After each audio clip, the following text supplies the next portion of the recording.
Bonjour, mon nom est Catherine Verrette et je suis conseillère pédagogique en mathématiques pour le Centre de services scolaires de la capitale. Et je veux regarder avec vous là, une capsule qui vient comme dans un deuxième temps. Il y avait une première capsule où on regardait ensemble comment travailler la compétence résoudre et raisonner en contexte de formation à distance. Donc, comment se décoller un petit peu des cahiers d'activités pour travailler ma compétence, dynamiser mon enseignement, puis offrir dans le fond quelque chose de différent à mes élèves en maths lorsque je suis à distance. Mais cette capsule-ci, c'est dans un deuxième temps où là, on va se parler de l'évaluation. Donc, si jamais j'ai pas le choix d'évaluer à distance parce que ma classe est confinée pour un bon moment ou parce que c'est comme ça, ben comment je peux m'y prendre? Je vais te dire d'emblée, si on peut éviter de le faire. Donc, si on a la marge de manœuvre nécessaire pour évaluer en présentiel, c'est le scénario qu'on va retenir. Par contre, on ne peut pas lire dans l'avenir, puis on ne peut pas contrôler non plus les aléas du quotidien. Donc, ça se pourrait que vous n'ayez pas cette marge de manœuvre-là. La vidéo va vous montrer pour reprendre un mot mathématique, quelles contraintes avec lesquelles on doit composer plutôt, quelles ressources on a. Puis, on va regarder aussi quelles tâches je pourrais proposer, comment je pourrais venir trianguler mon évaluation. C'est je vous dirais, là, le survol de la capsule d'aujourd'hui. Donc, c'est pas une capsule qui va durer 5 minutes. Vous voyez sur l'écran, là, sur l'écran en arrière-plan, vous voyez que je suis sur le site des mathématiques là, du Centre des services scolaires de la capitale. Donc, on a 3 tuiles. Pour les habitués, ben, je vais le présenter rapidement là, pour ceux peut-être qui viennent de se joindre à nous au Centre des services scolaires. Donc, vous avez le secondaire ici. Vous avez la transition algébrique, arithmétique, puis tout ce qui concerne le numérique en mathématiques avec mon collègue Martin Barry ici. Puis vous avez aussi ce qui concerne le primaire, donc les élèves de niveau primaire, le champ 3 ou encore la francisation ou encore certains groupes d'adaptation scolaire. Si vous n'êtes pas inscrit à l'infolettre, ça va être important de le faire le plus rapidement possible. Parce que le portail n'étant plus accessible, ben, les conseillères pédagogiques, c'est un des seuls vecteurs de communication qu'on a avec vous.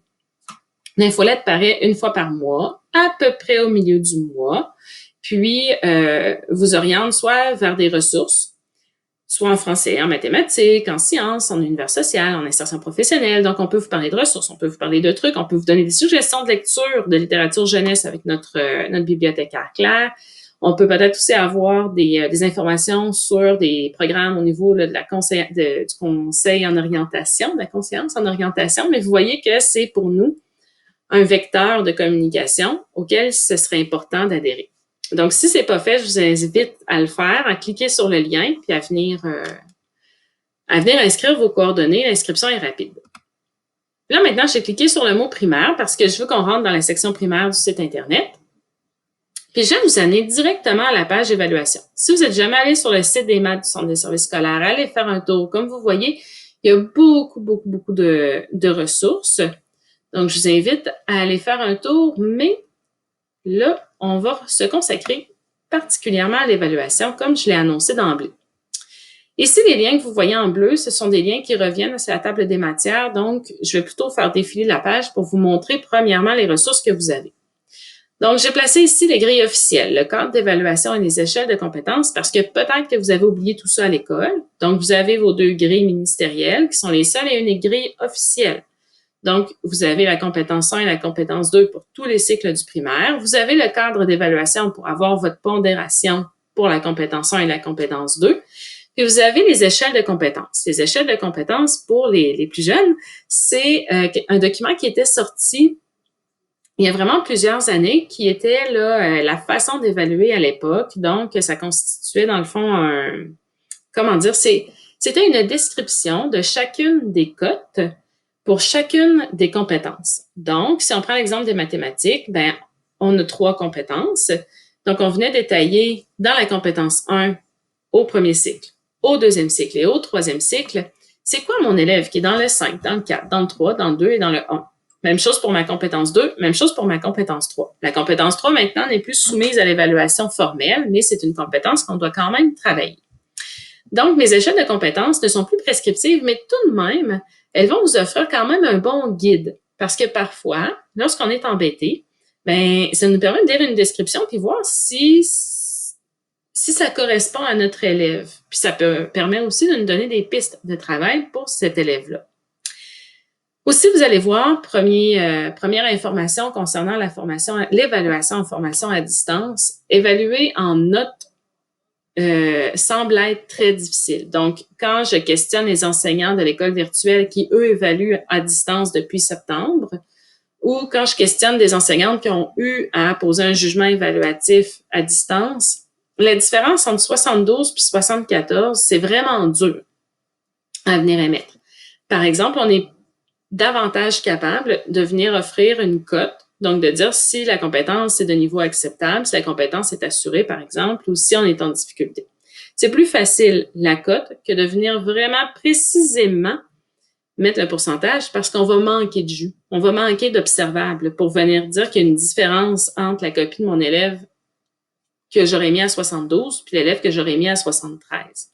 Fait que ça, c'est une information que je vous transmets qui, je voudrais qui est une tendance lourde en évaluation à distance actuellement.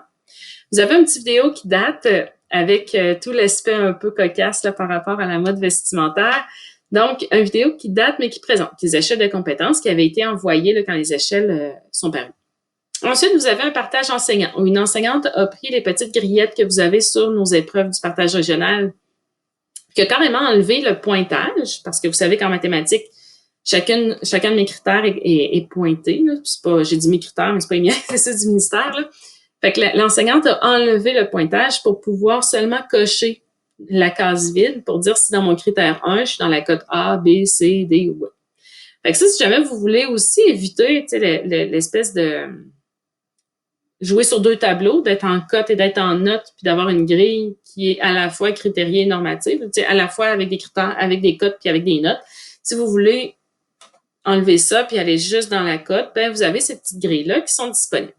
Quand vous faites des choses comme ça, quand vous améliorez les choses, ben je vous invite à m'en faire part puis à me les transmettre par courriel parce que c'est certain qu'il y a un délai, mais lorsque je peux dégager le temps nécessaire, ben ça me fait plaisir de relayer le travail puis de le rendre disponible là, à tous les employés du centre de service parce que si c'est utile pour vous, ben dites-vous que c'est utile pour quelqu'un d'autre. Donc, si jamais vous voulez me faire partager le fruit de votre travail, vraiment, ça me fait plaisir.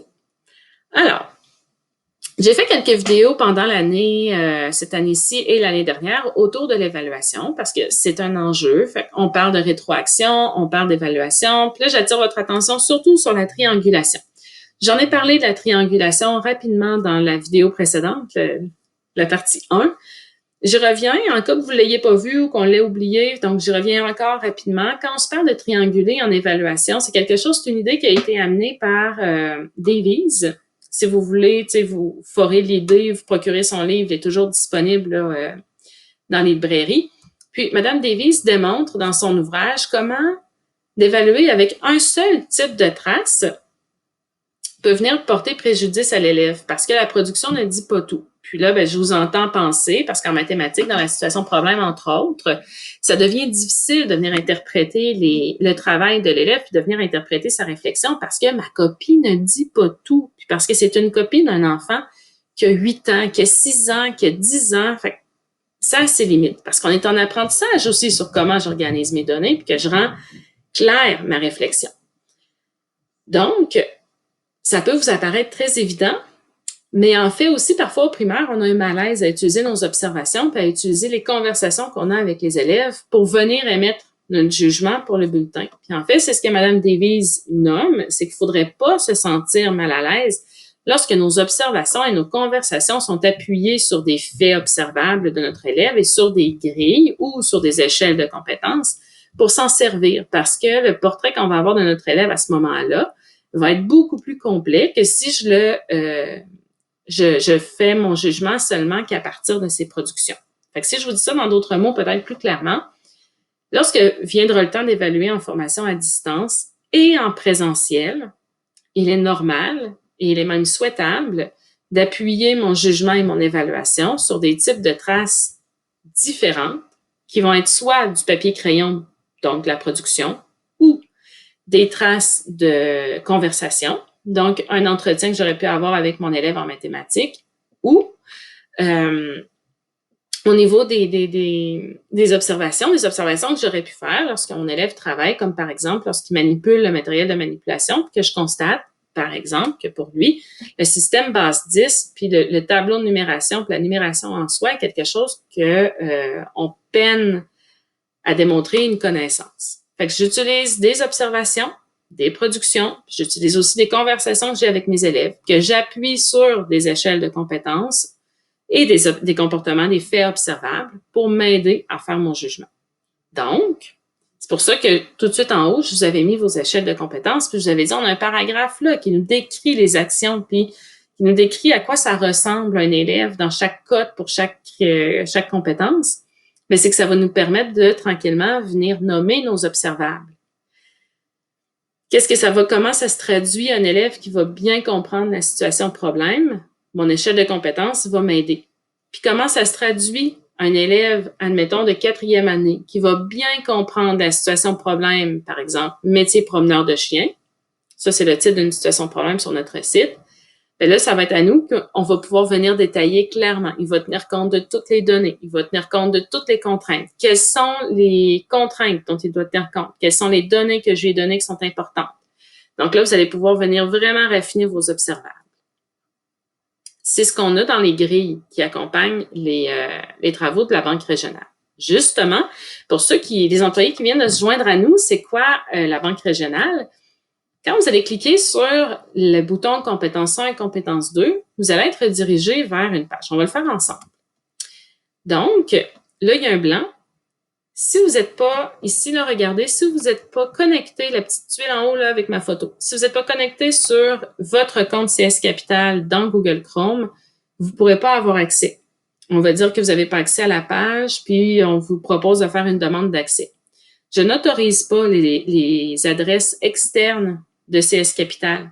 Si vous êtes déjà comme moi, là, j'ai le goût de dire logué, là. Si vous êtes déjà connecté à votre adresse CS Capital dans votre Chrome, ça va rentrer tout seul, comme ce que vous avez vu. Fait que si on vous demande ça, c'est que vous n'êtes pas sur la bonne adresse. Dans cette page-là, vous avez ici un bouton qui est la banque de situations problèmes du partage régional. Puis en dessous, pour la compétence 1 seulement, vous avez des situations problèmes CS Capital. Les situations problèmes CS Capital datent d'il y a quelques années, datent de l'arrivée du programme. Puis pour certaines, je vais vous dire franchement que pour certaines, les connaissances ont évolué. Notre interprétation de la C1 et de la C2 a aussi changé. Donc, je vous dirais d'être vigilant parce que pour certaines, c'est des fois plus des situations d'application que des situations de problème. Par contre, les tâches demeurent, puis vous pouvez aller consulter parce que parfois, ce sont de belles tâches à faire en modélisation. Donc, pour montrer aux élèves comment faire, bien, parfois, c'est des belles tâches. Là, je vais vous amener ici sur les tâches compétences 1. Vous allez voir que on a ici une page où on nous présente des paramètres d'utilisation. Donc, quand vous avez cette page-ci, vous cliquez sur le bouton qu'il y a là. Puis, je vais vous résumer les paramètres. Je vais vous demander, lorsque vous allez faire l'exercice seul à la maison ou à l'école, de le lire vraiment, mais je vais vous résumer. Vous pouvez utiliser les tâches du partage régional dans un classroom, en formation à distance, il n'y a aucun problème. Ce qu'on ne veut pas, c'est que les tâches du partage régional se retrouvent, par exemple, sur un site personnel que vous auriez pour une entreprise personnelle. Je vais vous donner un exemple très pratico-pratique. Après l'école, vous avez une entreprise d'aide aux devoirs, puis vous faites de l'aide aux devoirs de 19h à 20h à tous les soirs. On ne veut pas que vous utilisiez les banques de problèmes du partage régional parce que ça a été des situations de problème, ça a été des choses qui ont été créées à partir de fonds publics destinés aux enseignantes et aux enseignants des écoles du Québec. Puis là, si les entreprises privées utilisent ce matériel-là, bien, on va se trouver rapidement à venir brûler une banque intéressante, puis on va se retrouver, pour les enseignantes, à manquer de ressources rapidement. Parce que dans certains niveaux, ben, on en a 8, on en a 9. Dans d'autres niveaux, c'est vrai qu'on en a une vingtaine, mais c'est à géométrie variable. Fait qu'on fait attention pour ça. On veut pas non plus qu'elle soit partagée sur des communautés Facebook, parce que c'est le même problème. Ben, tu sais, certains parents les prennent puis vont les faire en pratique avec leurs élèves. Puis là, ben, nous, on se ramasse le lendemain dans la classe, on voudrait la faire, puis elle a déjà été faite. Fait que c'est pour le même principe, on évite ça. Mais si vous voulez, en formation à distance, la faire avec les élèves, on la met sur le Classroom, que l'élève l'imprime ou pas, qu'on la projette ou pas, tout ça, il n'y a pas de problème. On est vraiment dans une idée où on veut que ce soit une tâche qui soit faite avec l'enseignant et les élèves, dans un but, dans une école, dans le but d'apprentissage ou d'évaluer. Fait que là, ben, ça vous donne les balises, si on veut. La dernière chose que je vais vous demander d'éviter, ça va être de donner une situation problème en travail autonome. Parce que vous savez, c'est un travail qui est complexe, c'est un travail qui peut être long dans le temps, c'est un travail pour lequel les élèves pourraient avoir besoin soit de votre soutien affectif ou encore de votre soutien au niveau des connaissances, puis c'est mettre beaucoup de pression sur les parents dans un contexte d'évaluation à distance. Donc, tu sais, je vais vous demander si ce serait parce que c'est la même chose pour les situations d'application, ben, je vais vous demander de doser, puis si vous voulez le faire terminer en travail autonome, ben, tu sais, d'utiliser votre bon jugement pour voir si c'est réalisable, si c'est souhaitable, puis si on s'attend pas à trop de choses de la part des parents. Là. Donc ça, là-dessus, ben, je m'en remets à votre bon jugement. Donc, c'est ce qu'on vous nomme ici. Donc, je vais vous demander de le lire lorsque vous serez seul. Puis là, ben, vous avez deux colonnes, la colonne compétence 1 et la colonne compétence 2. Quand vous allez cliquer, donc je vais cliquer par exemple sur 4e année, vous allez avoir accès à un drive avec des situations problèmes en nombre variable. Ça oscille entre 8 et 15. Puis pour chacune des situations problèmes, ben, vous avez le document de référence, le cahier de l'élève, puis une grille de correction ainsi que des balises de correction à cocher. Donc là, vous avez vraiment un kit pour évaluer ou pour travailler avec vos élèves. Vous n'êtes pas obligé d'évaluer avec tout ça. Vous pouvez en faire en travail, puis d'autres en évaluation. Puis vous avez ici ce document-là. Donc là, je vais cliquer dessus. Voilà, excusez-moi. Où on vous nomme la situation problème avec les contenus qui s'y rattachent. Fait que si on prend métier promeneur de chien, ben on peut voir rapidement que dans métier promeneur de chien, ce n'est qu'une situation problème arithmétique. Je ne touche pas au champ de la géométrie-mesure, ni au champ de la statistique et de la probabilité. Donc, c'est la banque là, du partage régional que vous pouvez utiliser en formation à distance pour travailler ou pour évaluer. Donc là, on revient à ma page d'évaluation. Je vais utiliser mes onglets pour que ce soit plus rapide. Fait que vous avez compétence 1 et compétence 2. Vous avez bien compris que vu qu'on a deux colonnes, les deux boutons nous amènent au même endroit. Puis ensuite, je vais vous amener sur deux sites vraiment géniaux. Le premier, c'est le document de la région sur la triangulation. Le deuxième, c'est le site de l'évaluation autrement, du récit, puis des centres de services scolaires du Québec. Donc, si je clique sur le document de la région, un peu comme vous, hein, je suis tributaire de mon réseau Internet. Donc, si on observe, ben, vous avez pour chacune des compétences en bleu un document, un lien cliquable. J'ai cliqué sur mathématiques. Puis, ce que vous allez avoir, je l'ai fait dans la première vidéo, donc je ne vais pas m'étirer longtemps sur la présentation. Mais vous avez dans ce document-là, on parle de triangulation, classé par compétences. Donc, vous avez compétence 1 et compétence 2. Des exemples de tâches que vous pourriez proposer en banque, pas en banque, mais en classe ou en formation à distance. Comment vous pourriez faire en classe, comment vous pourriez faire à distance, en synchrone ou en asynchrone, donc avec les élèves en temps réel ou en temps différé les élèves seuls, donc en travail autonome. Et puis, vous avez des exemples d'outils ici pour exercer votre jugement. Donc, on vous propose des portfolios, on vous propose des grilles d'évaluation, on vous propose des grilles ministérielles, comme vous avez sur mon site, les échelles de compétences. Je vais y revenir dans quelques minutes à l'évaluation puis aux grilles. Donc, je vous fais défiler le document. Vous voyez que vous avez beaucoup de types de tâches, puis vous avez là une ressource qui mérite d'être explorée. Je vais vous amener sur le deuxième site, le site du récit national, qui est une collaboration plutôt entre le récit et l'ensemble des commissions des centres de services scolaires de la province. Là, vous avez, pour des tâches peut-être différentes de ce que vous connaissez, comme des maths en 3 temps, des menus maths, des tâches créatives. Bien là, vous avez les définitions, pourquoi c'est une bonne idée d'utiliser cette activité-là, quelles compétences je vais évaluer, donc C1 ou C2, comment je vais piloter, puis comment je vais me servir des outils numériques, des banques d'activités, des exemples de grilles et de traces. On va aller voir ça, parce que là, on est là-dedans, on est dans le jugement. Donc, la première partie, on vous explique comment évaluer en maths en 3 temps. Fait qu'on prend pour acquis là, que vous avez vu les autres tuiles où on savait ce que c'était. comment on va aller recueillir nos preuves d'apprentissage, d'observation, de production et de conversation. Puis, on va regarder des exemples de grilles d'évaluation. Puis, vous allez pouvoir, tu sais, là, je ne cliquerai pas, mais en cliquant dessus, ben, je l'aurai en gros. Puis, je pourrais l'imprimer aussi pour en avoir une par élève, ou je pourrais la télécharger dans Camille, puis venir évaluer chaque élève avec mon PDF, là, en écrivant sur mon PDF. Puis, vous avez des exemples ici. Je vais revenir à ma tâche de mathématiques. Là, maintenant, je vous ai nommé Camille, puis maintenant, on va se parler aussi si je veux travailler, maintenant qu'on a vu les ressources, on va se parler si je veux travailler à la situation de problème de type traditionnel. Parce que vous avez plusieurs, je vais le mettre comme ça. Lorsqu'on est en formation à distance, on a plusieurs façons de faire nos mathématiques, puis résoudre des situations de problème ne se résume pas juste au document, une situation de problème traditionnelle comme le document de référence et le cahier de l'élève.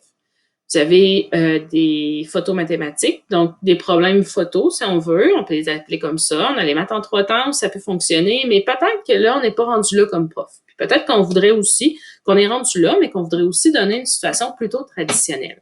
Ça se peut. Comment on peut faire? La première chose qu'on pourrait faire, vous avez l'autorisation, vous l'avez compris, de déposer le document de référence puis le cahier de l'élève sur le Classroom, ça, il n'y a pas de problème. Fait que vous pouvez déposer ça. Les élèves peuvent l'imprimer. Fait que la première solution, les élèves l'impriment ou les élèves se prennent une feuille quadrillée ou une feuille lignée, font leur calcul sur cette feuille-là, sur le document de référence qui est prévu pour ça.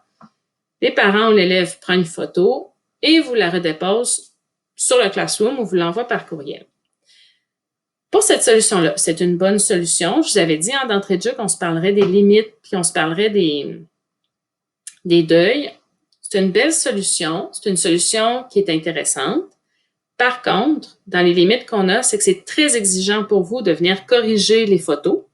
Imprimer toutes les photos, c'est guère mieux. Je vous dirais, pour l'avoir essayé, là, c'est pas si évident parce que la qualité de la photo vient jouer pour beaucoup. Il y a une fatigue visuelle qui est plus rapide avec les photos ou avec l'écran qu'avec la copie écrite de l'élève.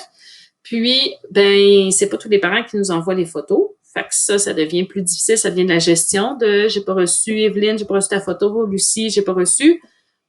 Puis, l'autre désavantage par rapport aux photos, c'est surtout chez les petits, on a besoin de voir, quand on regarde qu'est-ce qui s'est passé, là, les petits coups de crayon quand il a compté ou encore, on va vouloir voir quand il a voulu tasser, quand il a voulu retrancher un élément, la petite ligne, des fois, elle est pâle quand il fait un X dessus, des fois, on a besoin de cette information-là qui ne paraît pas à cause souvent de la qualité de la photo. Mais ça reste quelque chose de possible. Fait que ça, c'est une première solution. La deuxième solution, c'est de demander aux élèves de venir utiliser le Camille, l'extension Camille sur Classroom pour écrire sur le PDF. Donc, vous partagez le PDF, puis là, l'élève peut venir écrire avec l'outil son calcul et sa réponse. Fait que ça, c'est une autre solution, puis je vous dirais que jusqu'à maintenant, les enseignants qui sont à l'école virtuelle, c'est une solution qu'ils aiment bien. Certains élèves ont même déjà un stylet à la maison. Excusez-moi, donc papa-maman peut aider en prêtant le stylet. Puis d'autres élèves développent surprenamment assez rapidement une habileté très bonne à venir écrire avec la souris les calculs qu'on a à faire. C'est une solution qu'on vit en 5e, 6e année à l'école virtuelle actuellement. Par contre, sur la quantité de calculs, ça peut faire long à certains moments donnés. Fait que, tu sais, de venir prendre, comme je nommais dans la première vidéo, dans le premier vidéo, de venir bloquer 2 heures, 2 heures et demie, parce que le geste moteur est lent, c'est plus long. Est-ce que dans une optique, on est 13 heures avec les élèves, est-ce que c'est le souhait qu'on veut faire? Il faut bien réfléchir. Puis des fois, on n'a pas le choix. Ça, je le comprends aussi. Mais, tu sais, soyons avisés que c'est pas le même nombre de temps parce que le geste moteur peut être beaucoup plus lent. L'autre solution que vous avez aussi, c'est d'accepter le fait que tous les enfants ont leur Google Doc pour leur situation de problème, puis qu'en temps réel, les enfants écrivent ce qu'ils cherchent. Fait qu'admettons, coût pour l'achat des gâteaux. Puis là, il va faire à l'horizontale l'équation. Fait qu'admettons 123 plus 44 ou 122 divisé par 2. Puis il va falloir leur apprendre que diviser, la barre oblique va être correcte parce que sinon, l'insertion de caractères spéciaux peut être longue pour un enfant. Fait que, tu sais, il fait ses calculs à l'horizontale et vous met la réponse, mais là, vous allez être limité dans votre correction parce que vous ne verrez pas sa démarche de calcul. Fait que lorsque vient le temps de corriger, je vais te dire dans quelques secondes pourquoi on va être limité lorsque viendra le temps de corriger, mais ça, c'est une solution qui est possible. Fait que là, jusqu'à maintenant, on a 3 solutions. La solution du papier-crayon qu'on envoie en photo. La solution de Camille, qui, par contre, peut être un petit peu plus longue à cause du geste moteur, qui est plus difficile. On a la solution, après ça, du document Google Doc, où on voit en temps réel les élèves avancer dans leur situation de problème, puis que les choses sont écrites à l'ordinateur. On a aussi comme solution l'entretien. L'entretien mathématique, ce serait de prendre votre situation de problème, puis de la présenter à l'élève, puis de lui dire, bon, ben, tu sais, qu'est-ce que tu comprends? Critère 1, qu'est-ce que tu comprends de la situation de problème? On pourrait relancer la discussion en disant quelles sont les données que tu juges importantes, quelles sont les contraintes qu'il va falloir dont tu vas devoir tenir compte. Fait que là, ben, on fait parler l'élève, puis si vous voulez l'enregistrer, ben ça va vous éviter de prendre beaucoup de notes rapidement. Puis sinon, ben, il faut prendre des notes pendant que l'élève parle. Là, c'est la première fois que je parle d'enregistrement et je vais le dire maintenant. Il y a tout un enjeu éthique lié à enregistrer un élève lorsqu'il est en train de faire une prestation, si on veut. Là. Il y a tout un enjeu, je vais dire, éthique et juridique autour de ça qui reste à déterminer. Fait que si c'est quelque chose pour lequel vous n'êtes pas au clair, vous n'êtes pas à l'aise, allez-y pas. Allez-y pas, puis notez, quitte à ralentir le débit de l'élève, une petite seconde, je pense en note, là, mais il y a là quelque chose à vérifier avec vos directions, puis à voir dans le temps quelle évolution ça a. Parce que là, ben, en ce moment, c'est un enjeu, mais peut-être que dans 2 semaines, ce sera plus.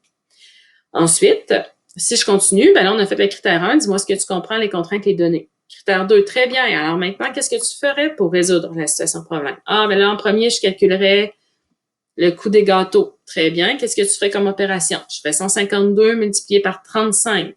C'est beau, vas-y. Puis là, ben moi, comme prof, j'écrirais sur ma feuille 152 fois 35 égale, puis j'attendrai qu'il me donne la réponse. Puis si l'enfant me donne la mauvaise réponse, je reste neutre.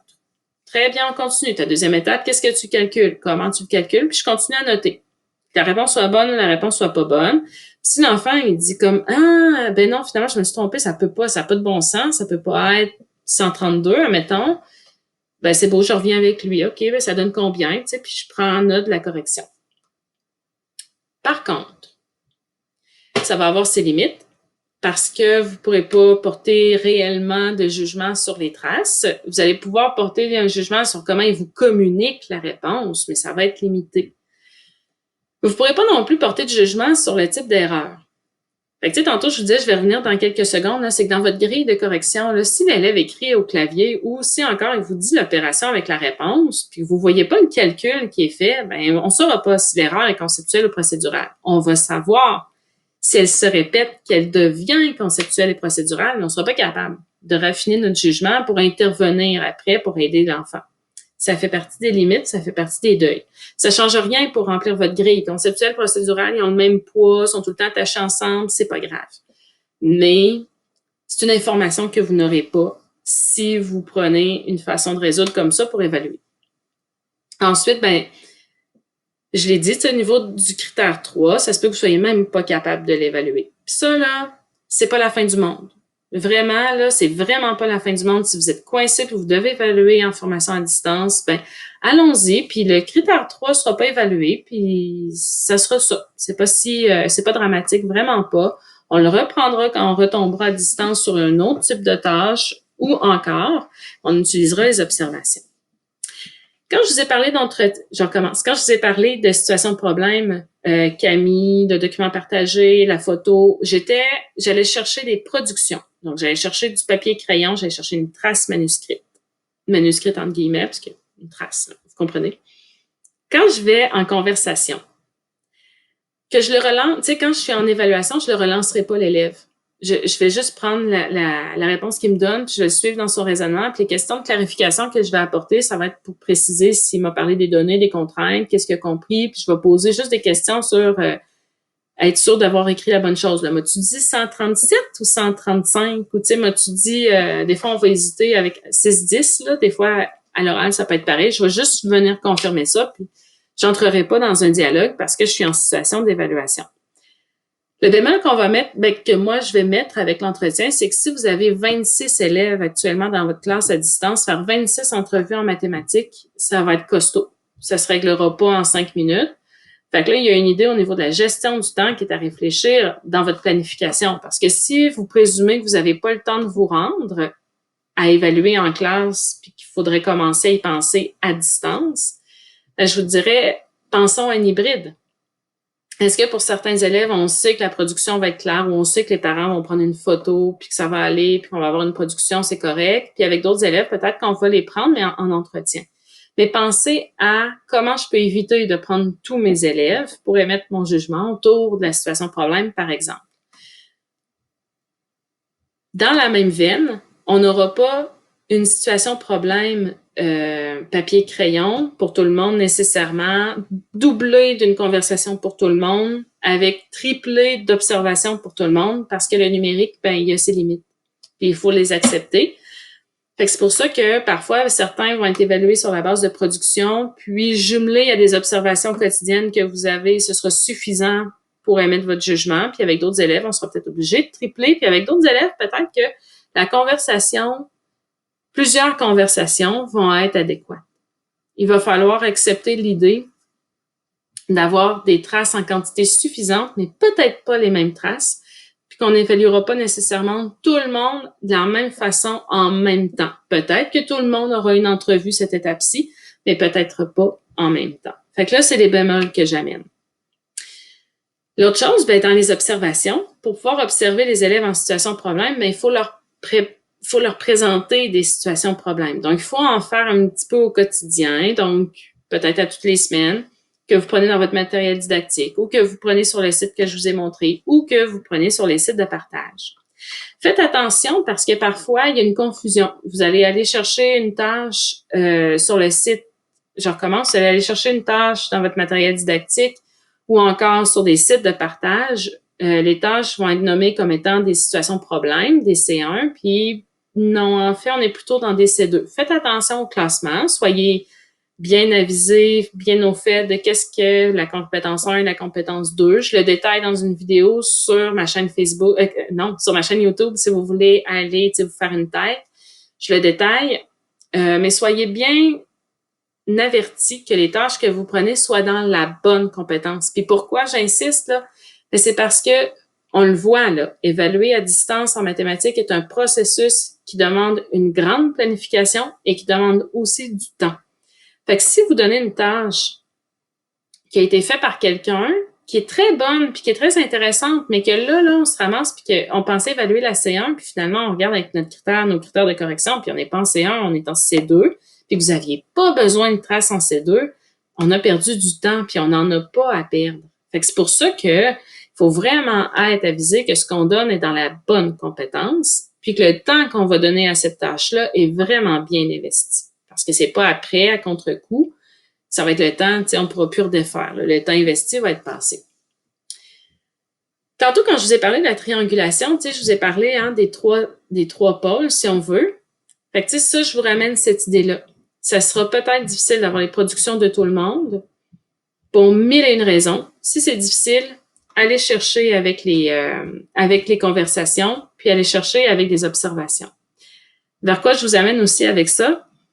C'est que moi-même, comme parent, je tombe là-dedans et peut-être que c'est la même chose vous aussi. Quand on me demande d'envoyer des photos des travaux de mes enfants, si on m'a pas averti, je recommence. Quand on m'avertit que c'est une épreuve puis qu'on veut pas que j'intervienne, moi, je le fais. Par contre, c'est très dur, mais je le fais. Mais quand on m'a pas vraiment averti, ou quand c'est pas clair pour moi, des fois, moi, comme parent, je refuse de poster ma photo, pas ma photo, mais je refuse de poster cette tâche-là comme ça. Puis je dis à ma fille ou à mon garçon, c'est bien dommage, mais tes traces sont mal organisées ou c'est très mal écrit, puis on n'enverra pas ça à Madame Y ou à Monsieur X. Tu vas reprendre. Et là, vous comprenez que moi, comme parent, là, je viens de vraiment intervenir dans leur processus évaluatif si j'ai pas été prévenue. Fait que là, il y a une partie, faudrait peut-être voir si vous voulez prévenir les parents que vous voulez pas qu'ils interviennent. Ça a le contre-coup que si je suis un parent qui est un peu stressé ou qui est très axé sur la performance de son élève, de son enfant, puis qui dit « Ah ouais, c'est une évaluation, tu me la montreras avant que je la poste » ou pas que je la poste, mais que j'apprenne en photo, ou que je suis un parent qui est peut-être trop présent puis qui voudrait peut-être trop aider dans la tâche, mais là, c'est sûr aussi que de prévenir apporte un désavantage. C'est certain, puis vous avez à vous situer là-dedans. Parce que là, je viens de vous faire la démonstration que si je le fais, ben ça peut me rendre service, mais si je le fais pas, ben ça peut aussi me nuire. Si vous voudriez une façon de vraiment enlever les parents de l'équation, que c'est certain que les parents ne sont pas intervenus ou que s'ils sont intervenus, vous l'avez su, vous l'avez entendu, vous l'avez vu, ben c'est d'y aller dans le synchrone. Puis c'est pour ça que je vous parlais d'observation, de conversation, puis que je vous parlais de documents partagés, mais c'est d'aller dans le synchrone pour que vous puissiez parler en temps réel avec l'élève, pour que vous puissiez observer qu'est-ce qu'il fait, puis que la production soit faite devant vos yeux. C'est pour ça aussi que je vous disais d'être vigilant, d'être bien averti de votre tâche est-elle est-elle attribuée à la bonne compétence? Parce que si vous décidez, par exemple, au 3e cycle, de geler 2 heures pour la situation de problème, ben, toute la journée, il a passé quasiment en formation à distance si on est dans les seuils minimaux. C'est pour ça que si je veux enlever la participation des parents ou enlever une recherche Google subtile, j'ai pas le choix d'aller en synchrone comme dans la conversation ou comme dans des observations de travail au quotidien. Parfois, ce qui peut aider, c'est d'amener les élèves à travailler dans des breakout rooms.